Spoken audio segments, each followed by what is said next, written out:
সোমবাৰে বিয়লি 4 বজাত ধুবুৰী চহৰত কল্পজ্যোতি ফাউণ্ডেশ্যনৰ উদ্যোগত জন্মাষ্টমী উপলক্ষে এক সাংস্কৃতিক শোভাযাত্ৰা বাহিৰ কৰা হয়। ধুবুৰী চহৰৰ পাঁচমৰৰ পৰা আৰম্ভ হোৱা শোভাযাত্ৰাটো ধুবুৰী চহৰৰ বিভিন্ন স্থান অতিক্ৰম কৰি পুনৰ পাঁচমৰতে শোভাযাত্ৰাৰ অন্ত পৰে বুলি জানিব পৰা গৈছে।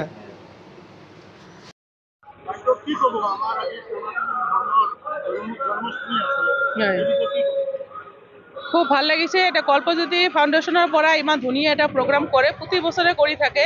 যিহেতু সনাতন ধৰ্মাৱলম্বী লোক আমাৰ ভাদ্ৰ মাহতো বিৰাট ধৰ্মীয় মাহ। আজি ভাদ্ৰ মাহৰ আজি জন্মাষ্টমী তিথিত আমি সকলো ল'ৰা ছোৱালীক ইমান ধুনীয়াকৈ ৰাধা কৃষ্ণ সজাইছে আৰু এটা সৰু এটা ৰেলী আছে। গতিকে মানুহ অলপ মোবাইলৰ পৰা অলপ আঁতৰত থাকি ল'ৰা ছোৱালী যাতে সনাতন ধৰ্মৰ বিষয়ে অলপ জানে এই বিষয়ে, আৰু গতিকে আজি এটা ৰেলীৰ আয়োজন কৰিছে। খুব ভাল লাগিছে। মই কল্পজ্যোতি ফাউন্ডেশন সবকে আমি শুভেচ্ছা জানালো। প্রেজেন্ট আছে আমাদের ভাইস ম্যাম আইভি লতা ম্যাম।